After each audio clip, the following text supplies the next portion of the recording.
இந்த பள்ளியில் விதித்த கனவை நேர்மையும் உழைப்பும் கொண்டு சாதனைகளால் மாற்றிய ஒரு சிறந்த முன்னாள் மாணவர் திரு கார்த்தி. அவர் இன்னைக்கு ஒரு திறமையான ஆடிட்டரா இருக்காரு. உயர்ந்த பொறுப்புணர்ச்சி, தொழில்முறை ஒழுக்கம், ஜிஎஸ்டின்றது இன்னைக்கு அது பயில் பண்றது பெரிய விஷயம். அதுக்கே லட்சக்கணக்கான சம்பாதிக்கிறாங்க, நிறைய ஆடிட்டர்கள் வாங்குறாங்க. தன் வெற்றி கதையால் மாணவர்கள் எதிர்கால நம்பிக்கையை உறுதி செய்ய திரு கார்த்திக் அவர்களை அழைக்கிறேன்.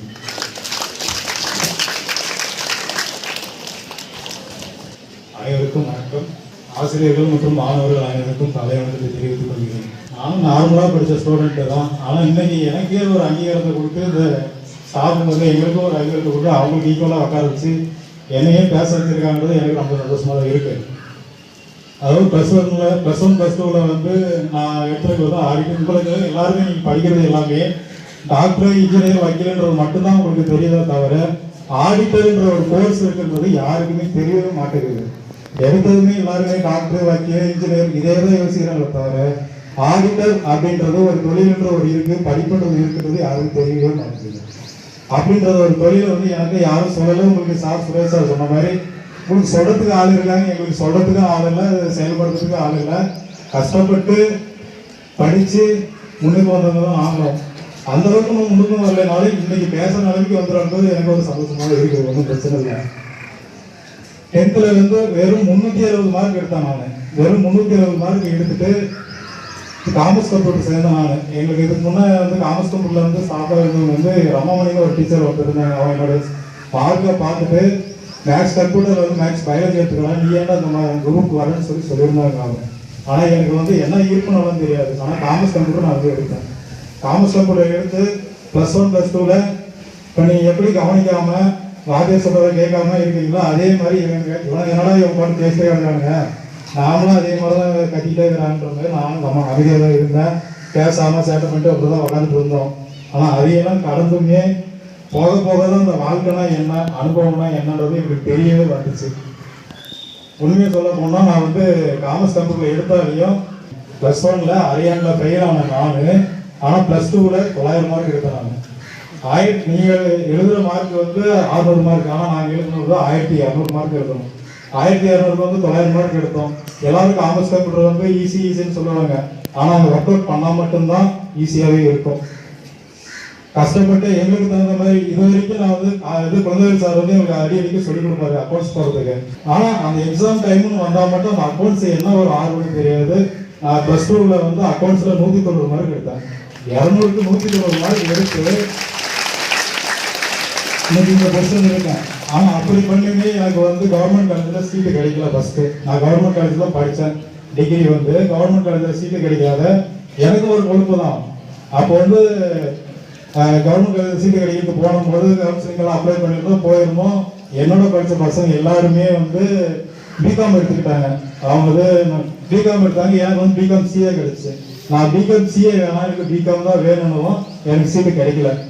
அதே வேணுன்றதுனால எனக்கு சீட்டு கிடைக்காத போச்சு. ஒரு 3 மாதம் வெயிட் பண்ணி அப்புறமேல வராண்டா கவுன்சிலிங்னு சொன்னாங்க. அதுக்கப்புறமேலுக்கு அந்த வராண்டா கவுன்சிலிங் ஜாயின் பண்ணி பிகாமே எடுத்தேன். அதுலேயும் நான் நினச்ச மாதிரி அவங்க கூட தான் போய் சேர்ந்து படிக்கணும்னு நினச்சதுக்கு எனக்கு ஆப்போசிட்டாக இருந்துச்சு. கவர்மெண்ட் ஆர்ட்ஸ் காலேஜில் 2 ஷிஃப்டாக முறை இருந்துச்சு. நாங்கள் படித்தது first shift, second shift, 2 shift இருந்துச்சு. ஆனால் எனக்கு கொடுத்தது செகண்ட் ஷிஃப்டில் கொடுத்துட்டாங்க. நான் காலேஜ் போன டைமிங் 2 to 5 தான். ஆனால் அந்த 3 வருஷத்துல காலேஜில் இருந்ததே கிடையாது. நான் கேட்ரிங் சர்வீஸ் போவேன், பசங்களோட படத்துக்கு போவேன், காலேஜ் சுற்றிட்டு தான் திரும்பினா தவிர அப்போ எனக்கு இந்த குடும்ப கஷ்டங்கள் எல்லாமே இருந்துச்சு. அந்த வயசுல எனக்கு அதெல்லாம் தெரியவும் இல்லை, ஒரு இதுவும் எனக்கு தெரியல. நான் பாட்டு ஜாலியாக பசங்க கூட இருந்துட்டு அப்படியே சுற்றிட்டே இருந்தேன்.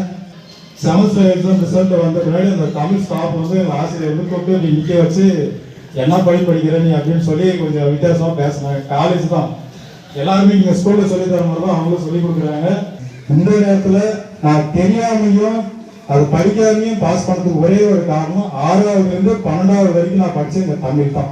அதுக்கு இந்த தமிழில் எனக்கு சொல்லிக் கொடுத்த ஆசிரியர்களுக்கு 6 முதல் 12 வரை சொல்லிக் கொடுத்த ஆசிரியர்களுக்கு மிகவும் நன்றியை தெரிவிச்சுக்கிறேன். நான்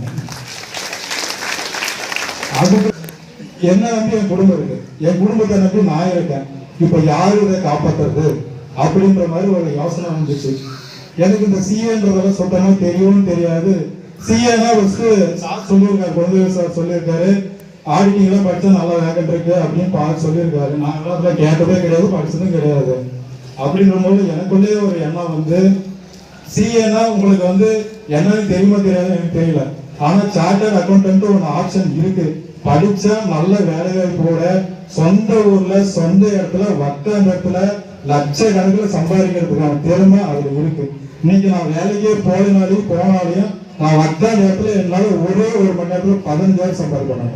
ஒரு கையெழுத்து போட்டா இன்னைக்கு நான் ஒரு 15,000 தான்.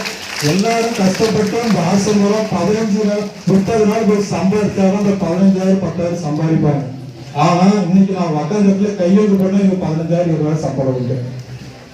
அப்படின்ற போது நீங்க சிஏன்றத வந்து சூஸ் பண்ணி படிச்சீங்கன்னா நல்ல வாய்ப்பு இருக்கும். நாங்க சேர்ந்த போது வந்து +1 இது டிகிரி முடிச்சு தான் சேர்ந்தேன். சிஏ வந்து 3 கேட்டகரி இருக்கு. 3ல வந்து ஃபவுண்டேஷன், இன்டர்மீடியட் வந்து ஃபைனல்ல 3 ஸ்டேஜ் இருக்கு. 3ல டிகிரி முடிச்சுட்டு போனதுனால வந்து அந்த டிகிரியில சொல்ல மறந்துட்டேன். சிஏன்ற எண்ணமும் வந்துச்சு. நான் விசாரிச்சேன். உங்களுக்கு சொல்ற மாதிரி சார் சொன்ன மாதிரி எனக்கு சொல்றதுக்கு ஆள் இல்லை, கேட்கறதுக்கு ஆள் இல்லை. பொருளாதார ரீதியாக எனக்கு வந்து சம்பாதிச்சு கொடுக்கணும் ஆள் இல்லை. ஏன்னா எனக்கு எங்க அப்பா கிடையாது. எங்க அப்பா 25 வருஷம் ஆகுது. என்னோட வயசு 26 ஆகுது. நீங்களே அதை யோசிச்சு பார்த்துக்கணும். அப்படின்ற போது என்னோட குடும்பத்திலே என்னோட சித்தப்பா ஃபேமிலி எனக்கு வந்து ரொம்ப ஹெல்ப் பண்ணாங்க. அன்றைய முதல் இன்றைய வரைக்கும் எனக்கு வந்து ரொம்ப ஹெல்ப் பண்ணாங்க. அதனால இன்னைக்கு வந்து சொல்லிக்கிற அளவுக்கு அவங்களுக்கோசரம் நான் கஷ்டப்பட்டு வேலை செய்யணுன்ற ஒரு எண்ணத்துக்கு வந்து இன்னைக்கு உங்க முன்னாடி வந்து பேசுறேன். சார் கொண்டு சார் சொன்னாங்க மொத்தமா ஒரு மீட்டிங் இருக்கு, வா இந்த உயர்கல்வி பத்தி பேசணும்னா என்ன பேசுறது எனக்கு தெரியாது. நான் எனக்கு வந்து யார்கிட்ட பேசினா தெரிஞ்சு அதுக்கப்புறமேலுக்கு சரி பேசலாம், நம்ம அனுபவத்தை அவங்க சொல்லலாம் அப்படின்ற மாதிரி சொல்லிட்டு அதுக்கப்புறம் தான் வந்தேன். அதுலயுமே சிஏ வந்து டப்னஸ் நீங்க எல்லாரும் கேள்விப்பட்டிருக்கீங்க. இல்ல கேள்விப்படலான்னு ஒரு வார்த்தை சொல்லிடுறேன். 100 மார்க்கு ஒரு சப்ஜெக்ட் 100 மார்க்கு. நான் 2 குரூப் இருக்கும். ஃபர்ஸ்ட் குரூப் செகண்ட் குரூப்னு சொல்லி இன்டர்ல 2 குரூப் இருக்கும். அவர் இது ஃபைனல்ல 2 குரூப் இருக்கும். ஒவ்வொரு சப்ஜெக்ட்டுக்கும் இது ஒரு குரூப்ல 4 பேப்பர் 8 பேப்பர் இருக்கும். ஒரு பேப்பர் வந்து 100 மார்க். 100 மார்க் எடுத்துக்கிட்டீங்கன்னாக்க 40 மார்க் எடுத்தா பாஸ். ஆனா ஒரு குரூப் எடுத்தீங்கன்னா 400 மார்க்கா 200 மார்க் எடுத்தா மட்டும்தான் நீங்க பாஸ். 200க்கு இது 400க்கு 199 எடுத்தா கூட நீங்க ஃபெயில் தான். அந்த மாதிரி ஒரு காலகட்டத்தில் இருந்து இன்னைக்கு வந்து என்னால சிஏ வந்து கண்டினியூ பண்ண முடியாம நான் டிஸ்கண்டினியூ பண்ணிட்டு அதுக்கப்புறம் கொஞ்ச நாள் கழிச்சு மறுபடியும் படித்தேன். இன்னைக்கு என்னால சிஏ ஆக முடியலனாலும் நான் ஒரு நான் சிஏவோ இன்னைக்கு ஒரு 2-3 வருஷமா நான் ப்ராக்டிஸ் பண்ணிட்டு இருக்கேன். நான் தனியாக தொழிலும் வச்சு செஞ்சுட்டு இருக்கேன். வீட்டில் தான் இருக்கேன். வீட்டில் இருந்தாலும் ஒர்க் ஃப்ரம் ஹோமா செஞ்சுட்டு இருக்கேன். பார்ட் டைமா ஒரு சின்ன சின்ன விஷயத்துக்காக போவேன் வருவேன். ஆனா வீட்டுல இருந்து வருமானம் தயார் பண்ணிட்டு இருக்கேன். நான் இந்த வாய்ப்புக்கு நன்றி கூறி விடைபெறுகிறேன். நன்றி. படிக்காம அரியர் வச்சு பாஸ் பண்ணி ஒரு நிலையத்துல 5,000 ரூபாய் சம்பளம்னா படிச்சிருந்தா நீங்க எவ்வளவு பெரிய ஆளா இருப்பாரு.